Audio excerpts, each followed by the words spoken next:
basically, the allegation is that he's talking about Jeezy and Gucci, right? And Blue Da Vinci has kind of confirmed as well that there was this sort of like eerie switch up from Jeezy, where when the BMF takedown went down, that Jeezy at that point like ceased to have anything to do with BMF, never communicated with any of them ever after that, and so he's basically saying that they had, in his opinion, a rock solid case against Jeezy for the Gucci situation in which Pookie Loc got killed, but that was never pursued by the FBI, and that his best guess is basically that it was in exchange for Jeezy supplying information about BMF. I miss popping YouTube. It's your boy Shift Guy. Don't forget that 2 and 11.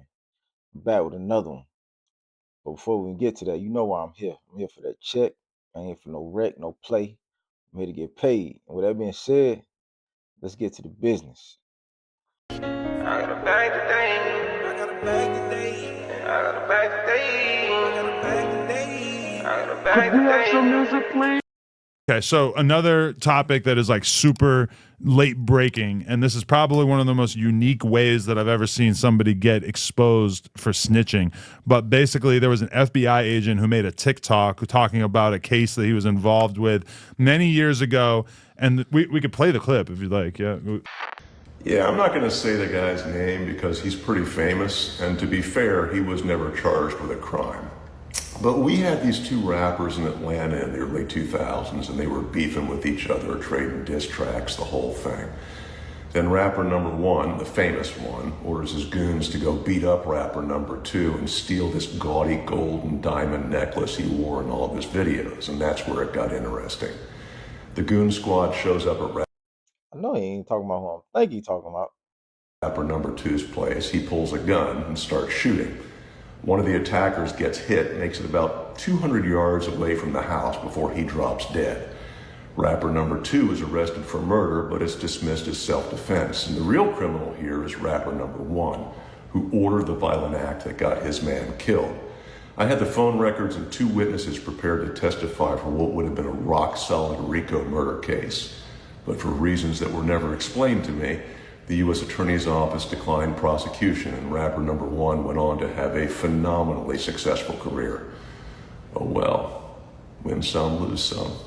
So basically, the allegation is that he's talking about Jeezy and Gucci, right? And Blue Da Vinci has kind of confirmed as well that there was this sort of like eerie switch up from Jeezy, where when the BMF takedown went down, that Jeezy at that point like ceased to have anything to do with BMF, never communicated with any of them ever after that, and so he's basically saying that they had, in his opinion, a rock solid case against Jeezy for the Gucci situation in which Pookie Loc got killed, but that was never pursued by the FBI, and that his best guess is basically that it was in exchange for Jeezy supplying information about BMF. I missed that last part.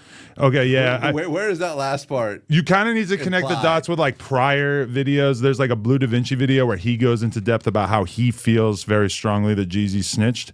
And so that guy kind of like puts the details of it together of what his incentive to do so might have been, since Jeezy was the only one associated with BMF that basically ended up. That's blasphemous. That's blasphemous. Ain't no way Jeezy snitched. I don't believe it. Getting to skate free. Well, what about there was multiple guys that went into that house? Yeah, and I interviewed one of them, Young Throwback, who claimed that Gucci Mane, or I interviewed the guy who claims that he's the one who pulled the trigger and killed Pookie Loc. No, that's not what I'm talking about. Pookie Loc was with someone else. He wasn't by himself. Yeah, it was like two people that ran inside the crib. So maybe the people who are cooperating were the two people that were part of the home invasion, and they were going to cooperate against Jeezy. You see what I'm saying? That's what I kind of implied from that. The reason people think that this guy's implying that Jeezy actually did it, because in the comments, the two comments that he actually replied to was someone saying that the theory of the reason that Jeezy never got locked up was because of him providing evidence to the feds about the BMF shit. And that the guy who made this TikTok, he liked that theory, and then he's like, interesting theory. So people just speculating that that's why. It's not, you know what I'm saying? It's not like really just proven, but it's just the theory of like. And it always did seem sort of bizarre that all this shit went down in front of our eyes, where Gucci basically ordered this situation that ended up in a murder, and that it was never pursued. I mean, even as like a real young rap fan, that always stood out to me. I was like, how the f is this possible? The reason people think that this guy's implying that Jeezy actually did it, because in the comments, the two comments that he actually replied to was someone saying that the theory of the reason that Jeezy never got locked up was because of him providing evidence to the feds about the BMF shit. And that the guy who made this TikTok, he liked that theory, and then he's like, Are they not pursuing that? I mean, when it comes to situations like this, to convict someone of a murder for hire, it's a little tricky, especially when people are not cooperating. You see what I'm saying? So you need to get a unanimous, like the Hernandez Govan trial. They had a whole bunch of stuff set up. Yeah, they knew each other. They were talking, this, that, and the third. Oh, there was a reason. There's this or that. Jury came through with not guilty an hour later. It was like, there's no case here. So nobody wants to go into trial unless they have a rock solid case. Like, for example, like the whole David, you've been paying attention to that? Murder. I've been paying attention to that. Yeah. And it appears like they don't really have a way to tie him into the murder. There's circumstantial things. Yes, he knew her. She was underage. She was mentioned. There was a live stream. But how do you go from that to a chopped up dead body in your car? You have to really prove it, especially when the person has money and has lawyers. And at the time, Jeezy had money. It just might not have been a strong enough case. So you just leave it as a cold case, hoping maybe at some point someone comes forward and brings some new information and so forth, because it could be a cold case for 20 years. They might still, if Jeezy really was responsible for that, they could still charge him next week, like whatever. I hope they don't, but people like to be armchair lawyer all they want, but when it comes to real trials and real cases, you got to really have your ducks in a row. I mean, we've seen a lot of people get exposed for snitching in a variety of different ways. Like 1090 Jake feels very, very strongly that Larry Hoover told, and a lot of the proof is based on a 1964 newspaper article. Now we've got a former FBI agent who basically is just creating TikTok content and is probably going to get like $2 to $3 from the Chinese government as a result of putting this theory out there. So he might actually, we're really like not sure how this is going to play out or how much people are going to turn on Jeezy or whatever. Obviously, he's kind of in the. I don't think the main. Anyone's going to give a shit. You don't think? I don't think anyone's going to give a shit. Honestly. I mean, we've seen so much evidence of people not caring about snitching in general that at this point that it's kind of easy to imagine people leaving it alone. But he's also sort of at the tail end of his career. Yeah, I think in a way. That's not a shot at Jeezy. I just think that he's not the guy that's going to drop the #1 album next year when he drops. I think that his fans will like it, and I think it'll chart somewhere. And there might be, depending on who he gets on a song, like let's say he gets Jay-Z for a feature, it might get kind of big, but it won't be. This is not the next J. Cole album. This is not the next Drake album. I think people watch Jeezy to listen to all the songs they liked 20 years ago. Do you think that was a conscious decision on Jeezy's behalf to like kind of fall back from rap?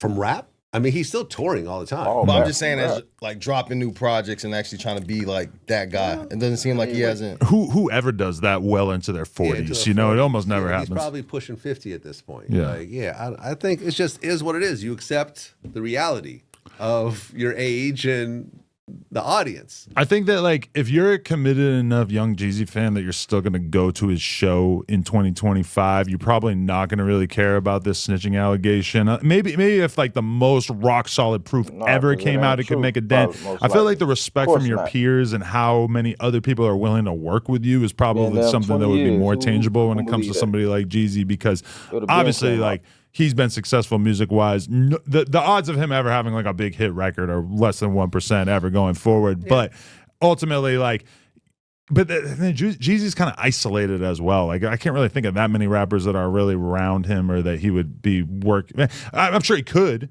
The question is just if they would not going forward because of this type of thing. I mean, he's not like a little baby that's still in the mix and still with all the hottest. He's not like a Kendrick at this point. I think Jeezy's Jeezy, and I don't think really anyone gives a shit at this point. I don't think anyone really gives a shit at all, including him. For sure, there's never been a better time to be a snitch, because 20 years ago, if you had this kind of accusation, I feel like it might be enough to do you in. And at this point, it just sort of blends into this backdrop of so many other people having cooperated in a variety of ways. I look at this as just another version of being canceled. And you could only be canceled if you just decide to just fall out of the public eye and stop putting out content, whether it's music, videos, art, whatever else. Gunna said, I'm just going to go and start working. I'm not going to talk about it. He hasn't done a single interview about it. He has not done a single interview since he got locked up. but he dropped big songs, big albums, does big shows, and look what happened. All right, man. That sound like a bunch of BS, man. I ain't never heard nothing about no Jeezy being no snitch. I don't even know. I just wasted this 10 minutes on watching this stupid ass shit. But nah, for real though. If you want to see the rest of this, go to No Jumper. This interview they did with Vlad. Nah, I don't think Jeezy snitched. And I don't think nobody gonna care because they don't believe that he snitched. It would have been came out. They try to put snitch allegations on Big Meech. You don't think it came out about Jeezy by now? So yeah, I think whoever that agent is, he just talking. You know what I mean? Be honest. Jeezy a solid dude. I mean, when it comes to the street stuff, he pretty much been a solid character his whole career. You know what I'm saying? I don't know about personal relationships wise with people, but as far as, being a real street nigga, when it comes to this rap shit and the trap, yeah, Jeezy solid. He A1 when it comes to that. You know what I mean? But y'all know my motto, man. It's M's forever, and I'm out.